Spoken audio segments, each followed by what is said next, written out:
Praise the Lord. Welcome to kids Bible school. Hello kids, ఎలా ఉన్నారు అందరూ? ఈరోజు మన పాఠాన్ని స్టార్ట్ చేసుకుందామా? ఈరోజు మనం నేర్చుకోబోయే పాఠము ప్రత్యక్షపు గుడారము 3వ భాగము. మన పాఠాన్ని స్టార్ట్ చేసుకునే ముందు వేద గ్రంథం నుంచి వాక్యాన్ని చదువుకుందాము. నిర్గమాకాండము 30వ అధ్యాయము 17వ వాక్యము. మరియు యెహోవా మోషేతో, ఇట్లా నేను కడుక్కొనుటకు నీవు ఇత్తడితో దానికొక గంగాళమును ఇత్తడి పీటను చేసి. Praise the Lord. మనము ముందు భాగంలో ఏమి నేర్చుకున్నామంటే ప్రత్యక్షపు గుడారపు మొదటి విభాగమైన బయట ఆవరణలో ఉండు పరికరముల గురించి మనము వివరంగా తెలుసుకుంటూ వచ్చామన్నమాట. మొట్టమొదటిగా మనం చూసినట్లయితే బయట ఆవరణంలో మొట్టమొదటిది ఇత్తడి బలిపీఠము గురించి మనము ముందు భాగంలో తెలుసుకున్నాము. మరి ఈ దినమున ఈ భాగంలో ఏం తెలుసుకోబోతున్నామంటే ఇత్తడి గంగాళము.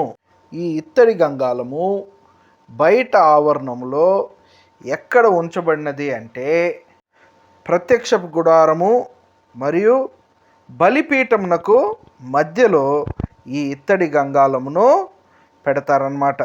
ఈ ఇత్తడి గంగాళము నీళ్లతో నింపబడినదై ఉంటుందన్నమాట. ఈ ఇత్తడి గంగాళము మన ఆత్మీయ జీవితంనకు ఏమని సూచించున్నది అంటే నీటి బాప్తిస్మం ద్వారా పొందు ఆశీర్వాదములను తేటగా కనపరుచుచున్నది. నిర్గమాకాండము 38వ అధ్యాయము 8వ వాక్యం చదువుకున్నట్లయితే ఇక్కడ సేవకురాండ్లు ఒక అద్దమును వాడతారన్నమాట. ఈ అద్దము గాజుతో తయారు చేయబడిన అద్దము కాదు, కానీ ఇత్తడిలో చాలా నైపుణ్యంతో చేయబడినటువంటి అద్దమై ఉన్నదన్నమాట.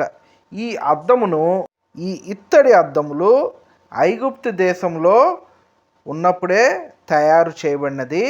అయితే ఇశ్రాయేల్ ప్రజలు ఆ దేశంలో ఉన్నప్పుడు ఈ సేవకురాండ్లు ఏం చేసేవారంటే ఈ ఇత్తడి అద్దములు వాడి వారి ముఖములు చూసుకొని ఐగుప్తి దేశపు స్త్రీలతో పోల్చుకునేవారన్నమాట. వీటినే బ్రాస్ లుకింగ్ గ్లాసెస్ అని కూడా అనేవారన్నమాట. అయితే మన పాఠానికి తిరిగి వచ్చినట్లయితే ఈ పదార్థములతో అద్దములు చేయబడే ఇత్తడితో ఈ ఇత్తడి గంగాళము చేయబడినదన్నమాట. ఎప్పుడైతే మోషే ఇశ్రాయేల్ ప్రజలందరికీ మనఃపూర్వకంగా మీ కానుకలు సమర్పించుకొనుడి అని చెప్తాడో అప్పుడు ఇశ్రాయేల్ ప్రజలందరూ వారి దగ్గర ఉన్నటువంటి వస్తువులను కానుకలుగా సమర్పించుకున్నప్పుడు ఈ ఇత్తడి అద్దములు కూడా ఇశ్రాయేల్ స్త్రీలు కానుకగా సమర్పిస్తారన్నమాట. ఆ మెటీరియల్ వాడే ఈ ఇత్తడి గంగాళము తయారు చేయబడినది. ఇత్తడి అద్దములతో వారి వారి ముఖములను చూచుకొని ఐగుప్తి స్త్రీలతో పోల్చుకొని ఇశ్రాయేల్ స్త్రీలు తాము అలంకరించుకునేవారు గనక ఈ అనుభవము మన ఆత్మీయ జీవితంలో ఏమని సాదృశ్యముగా ఉన్నది అంటే ఒక మనిషి బాప్తిస్మమునకు లోబడి పాపమునకును శాపమునకును ఈ లోకమునకును మరణించిన వాడై అద్దములో తన పాత జీవితంను చూసుకొని క్రీస్తుని తన సొంత రక్షకునిగా అంగీకరించి క్రీస్తు ద్వారా ప్రతిదినము తను నూతనపరుచుకోవాలి అనేదే దీని అర్థమై ఉన్నది. ఎఫెసీయులకు రాసిన పత్రిక 5వ అధ్యాయము 25వ వాక్యం నుంచి 27వ వాక్యం వరకు చదువుకున్నట్లయితే ఇత్తడి గంగాళము నీళ్లతో నింపబడి ఉండెను గనక నీళ్ళు అనేది ఏమని సూచించున్నది అంటే దేవుని వాక్యం చేత కలుగు పవిత్రతను చూపించున్నదన్నమాట. ఈ గంగాళము ఏ పరిమాణంలో చేయబడాలి అనే కొలతలు మనకు వేద గ్రంథంలో దేవుడు మోషేకి చెప్పనందువల్ల దీనిని వారు నచ్చిన విధముగా ఆ ఇత్తడి గంగాళమును తయారు చేశారన్నమాట. ఇత్తడి దేనిని సూచించున్నది అంటే దేవుని యొక్క కృపను చూపించున్నదన్నమాట. ఇత్తడి అంటే దేవుని యొక్క కృప. దేవుని యొక్క కృపకి దానికి ఒక పరిమాణము లేదన్నమాట. కొలత లేని విస్తారమైన కృపను దేవుని యొద్ద నుండి మనము పొందుకోవచ్చును. అందువలననే ఈ గంగాళము తయారు చేయుటకు దేవుడు ఒక పరిమితి కొలతలు మోషేకు ఆ దినమున తెలుపబడలేదన్నమాట. మనము ప్రతిదినము మన ప్రతి అవయవమును దేవునికి సమర్పించుకొని దేవుని వద్ద నుండి కొలత లేనంత కృపను పొందుకొని దేవుని వాక్యం చేత జీవింపబడాలి. అలాగే ప్రతిదినము మనము పాపముల విషయమై మృతులుగాను దేవుని విషయమై క్రీస్తు యేసునందు సజీవులుగాను మనల్ని మనం ఎంచుకోవాలి అని రోమీయులకు రాసిన పత్రిక 6వ అధ్యాయము 11వ వాక్యంలో తేటగా వ్రాయబడినది.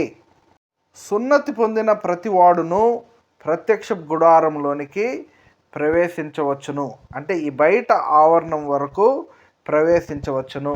అలాగే లేవీయులు ఆ ప్రత్యక్ష గుడారంలో బయట ఆవరణంలో పని చేయవచ్చును అని మనకు వేద గ్రంథంలో వ్రాయబడి ఉన్నది కదా. వీరు వెళ్ళిన తర్వాత వీరు ఇత్తడి గంగాళంలో ఉన్న నీళ్లతో వాళ్ళ కాళ్ళను చేతులను పరిశుభ్రంగా కడుక్కొనవలనని కూడా వ్రాయబడి ఉందన్నమాట. ఈ కాళ్ళను చేతులను నీళ్లతో పరిశుభ్రంగా కడుక్కొనుట అనే ఈ అనుభవం ఏమని సూచించున్నది అంటే దేవుని వాక్యం యొక్క వెలుగులో మన క్రియలను మన ప్రవర్తనలను పవిత్రపరచుకొనుటను వివరముగా మనకు సూచించుచున్నది.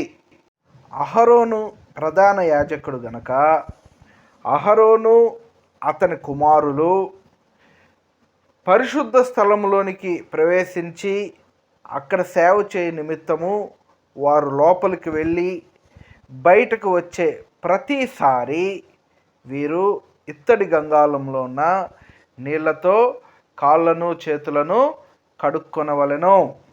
ఇలా క్రమము తప్పకుండా వారు చేసినప్పుడే అహరోను సంవత్సరంలో ఒక్కసారి మాత్రమే అతి పరిశుద్ధ స్థలంలోనికి ప్రవేశించగలడు.